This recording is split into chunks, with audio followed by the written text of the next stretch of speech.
E eu queria propor a vocês 4 ideias para a gente pensar sobre como a gente articular a ideia de um Deus que ama. E se você acredita que Deus te ama, você está nesse grupo, que Deus existe e Ele é amor, com a vida que é um caos que a gente vive hoje, com a possibilidade de Deus evitar ou não o sofrimento. Será que Ele entra ou não? Ele se envolve ou não? Ele evita ou não? Então tem 4 ideias aqui, eu queria mostrar na tela para vocês, 4 propostas. Primeiro, Deus não existe, uma possibilidade. Deus existe, uma outra possibilidade. O mundo não faz sentido, ou o mundo faz sentido. Eu ouvi essa alegoria, essa abordagem de um pastor, achei interessante compartilhar com você. Vamos pela primeira tentativa aqui, ó. Primeira lá, se Deus não existe e o mundo não faz sentido, eu posso tentar me aproximar disso, para tentar entender o mundo. Se Deus não existe e o mundo não faz sentido, eu não presto conta para ninguém. Se eu ferir alguém, não tem problema, porque Deus não existe mesmo, não faz sentido viver nessa terra, não tem vida depois de morte, eu não quero saber o que acontece. Geralmente as pessoas que têm essa filosofia, Deus não existe, o mundo não faz sentido, acaba caindo no que a filosofia vai chamar de hedonismo. Eu vou viver e vou aproveitar a vida, viver e não ter a vergonha de quê? Ser feliz, vamos viver. Deus não existe, não vou prestar conta para nada, não faz sentido, vamos viver, vamos comer, vamos beber, vamos aproveitar. Essa é uma linha. Outra linha, mais uma. Deus não existe, essa é uma possibilidade também, mas o mundo faz sentido. Deus não existe, mas o mundo faz sentido. Aí eu estou dizendo o seguinte, olha, a prerrogativa é de que não há Deus, não há uma mente inteligente, não há um ser que ama, não há nada disso.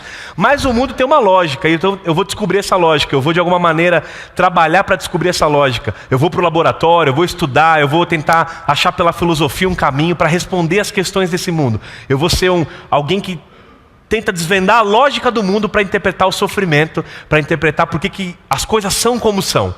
E eu acho que você não vai dar conta de resolver. Eu acho que não dá conta de resolver tentar achar que Deus não existe, mas que o mundo tem sentido. Uma mais perigosa ainda, que não é bíblica, é essa daqui. Deus existe, e talvez você esteja nesse grupo, se você está aqui buscando uma experiência com Deus, Deus existe, mas o mundo, ele faz sentido. Deus existe e o mundo faz sentido. Qual que é o problema dessa citação? Qual que é a dificuldade dela? Se Deus existe e o mundo faz sentido, eu estou dizendo que de alguma maneira tudo que acontece no mundo, gente, tudo que acontece no mundo, Deus está envolvido de maneira pessoal e direta e ordenou que aquilo acontecesse daquela maneira naquele exato momento. Eu estou de alguma forma dizendo que na eternidade Deus disse assim, olha, quando você tiver tantos anos de idade, você vai ter essa doença, porque tudo foi determinado na sua vida, e essa doença vai ser para um propósito maior, e eu sou Deus, eu sei o que eu estou fazendo, fica tranquilo que esse pneu vai furar na hora certa, para você aprender a ser mais humilde, você vai bater seu carro, eu estou colocando um mundo que faz sentido ordenado na mão de um Deus que existe, e que ordena as coisas na eternidade. É tão insano acreditar nisso, que é como se eu chegasse para alguém que hoje está em situação de rua, e dissesse para ele assim, meu filho, o que você está vivendo aí, é a vontade de Deus, tá? Tá entendendo o que eu estou falando? Se Deus existe e o mundo faz sentido, aquele homem que está na rua, eu posso olhar para ele e falar assim, o que você está vivendo é a vontade de Deus. Deus na eternidade, meu filho, sonhou com você morando aí onde você mora, debaixo dessa ponte. Você tem que aceitar essa vontade, porque Ele sabe de tudo e Ele existe, o mundo faz sentido. Ele sonhou com você comendo lixo a vida inteira. Ele sonhou que seus filhos iam brincar na rua, através do esgoto. Ele sonhou isso para você. Abraça essa solução aí e ora. Você acha que esse é o Deus que a Bíblia apresenta? Não dá espaço para esse Deus aparecer nas páginas bíblicas. Não dá espaço para esse Deus que determina as situações. Esse é um determinismo que alguns teólogos dizem que é verdade. Por exemplo, esse Mark Talbot, ele escreve o seguinte, olha que interessante. Passei a notar que algumas coisas más também são realmente boas, e que estes fatos são ordenados por Deus. Vistas do seu todo, as Escrituras realmente asseveram, presumem ou implicam que Deus ordena todas as coisas, incluindo o mal natural e o mal moral. Ele está dizendo aqui que o holocausto é planejado por Deus, que 11 de setembro é planejado por Deus, que estupro de criança em escola é planejado por Deus. Eu estou sendo bem assim direto com você, para você pensar nisso. É uma visão completamente antibíblica. Eu lendo essa semana na matéria na internet, aquela mãe que teve a filha estuprada na escola por 3 amigos, 3 meninos da escola, e essa mãe dizia o seguinte, ela dizia assim, olha, nós somos evangélicas. Eu parei na parede do banheiro e clamei, Senhor, por que isso aconteceu? E ela diz assim, pedi para Ele me acudir. Acredito que Deus tem um propósito para tudo. Percebe essa frase como é difícil de interpretar dentro da situação de uma mãe que teve uma filha abusada? Eu acredito que tem um propósito para tudo, ela diz.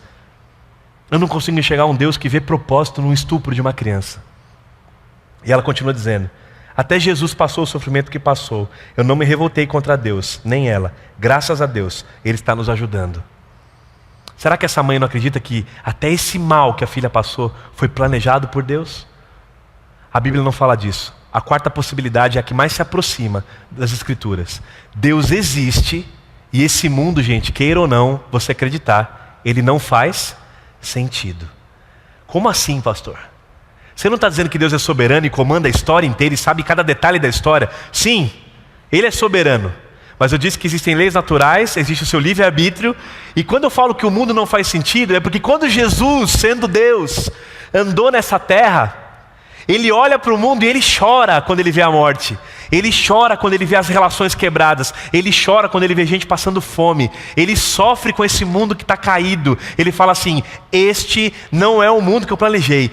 Esse mundo que eu vim encarnado aqui para ver, não faz sentido. Não é o mundo que eu planejei.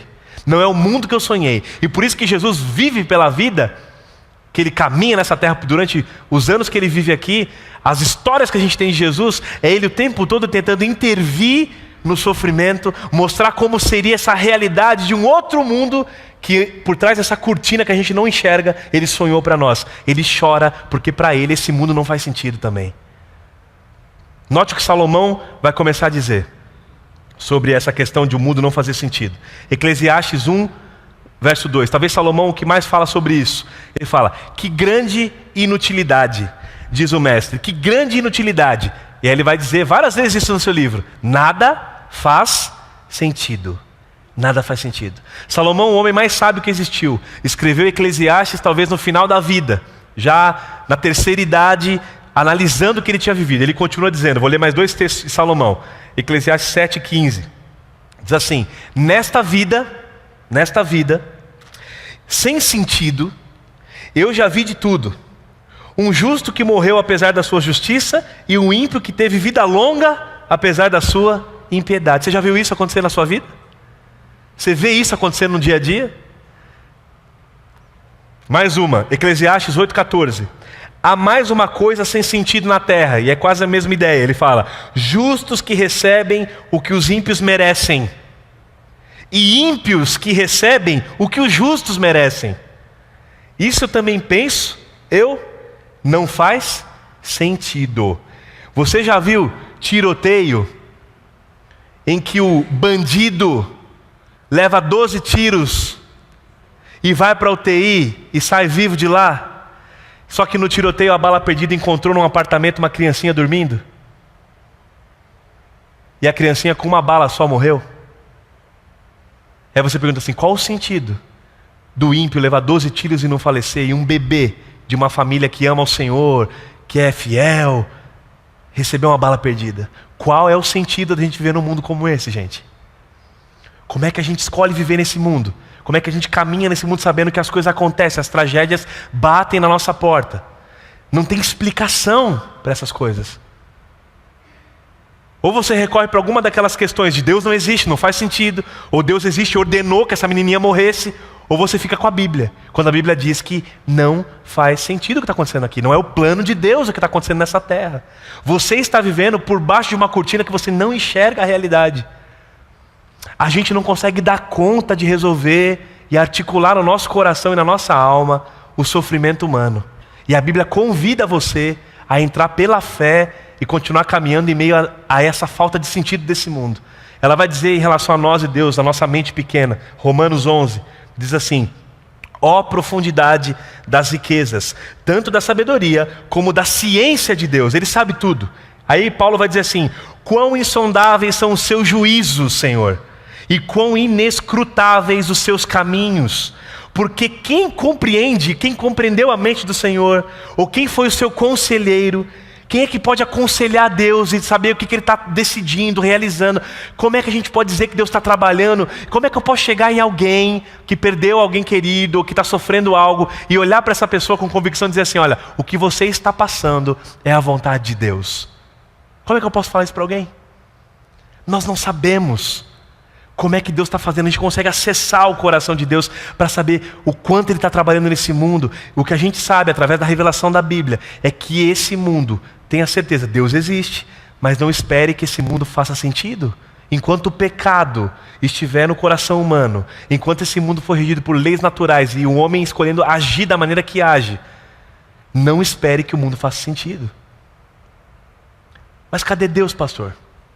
Por que Ele não evita o sofrimento? Eu já tentei responder isso para você, mas eu vou continuar dizendo. Olha o que Ele diz, Isaías 55. Porque os meus pensamentos não são os vossos pensamentos, nem os vossos caminhos os meus caminhos, diz o Senhor. Porque assim como os céus são mais altos do que a terra, assim são os meus caminhos mais altos do que os vossos caminhos, e os meus pensamentos são mais altos do que os vossos pensamentos. Deus está agindo por trás dessa cortina, chamada soberania. E a gente não sabe discernir o que está acontecendo. Mas Ele convida a gente a andar pela fé.